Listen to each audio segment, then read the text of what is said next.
আজকে বাংলাদেশে জাতীয়ভাবে শিক্ষক দিবস উদযাপন করা হয়েছে।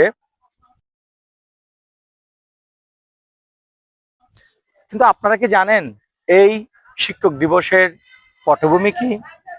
এই যে কক্সবাজার পৌর প্রিপারেটরি উচ্চ বিদ্যালয়কে দেখছেন, এই স্কুলটির স্থাপত্যের যে পটভূমি, সেই পটভূমির সাথেই কিন্তু আমাদের জাতীয় শিক্ষক দিবসের পটভূমি মিলে যায়। তাই আজকে আমি এখানে দাঁড়িয়ে এই পটভূমি সম্পর্কে আপনাদেরকে বলবো, কেন শিক্ষক দিবস রচিত হয়েছিল, কেন এই শিক্ষকদের জন্য এই দিবসটি স্পেশালি পালন করা হয়।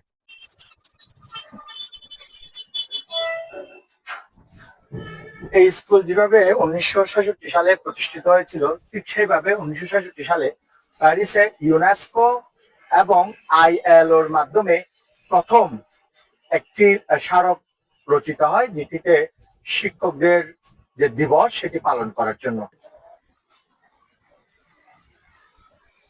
1994 সালে জাতিসংঘের 26তম অধিবেশনে এডুকেশন ইন্টারন্যাশনালের উদ্যোগেই শুরু হয়েছিল আমাদের এই শিক্ষক দিবস, যেটি 5ই অক্টোবর পালন করা হয়। এটি মূল লক্ষ্য ছিল যে শিক্ষকদের দায়িত্ব, শিক্ষকদের জীবন উন্নয়ন, শিক্ষার মান উন্নয়ন এবং বৈষম্যহীন শিক্ষা ব্যবস্থার কথা এখানে উল্লেখ থাকে।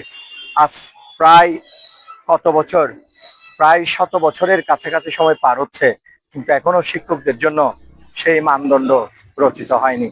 যাই হোক, এই শিক্ষক দিবস এই প্রত্যাশা যে হয়তো খুব তাড়াতাড়ি আমরা আমাদের যে শিক্ষকতার যে সম্মানটুকু থাকবে, যে মানদণ্ডটা থাকবে, সেটি অর্জিত হবে।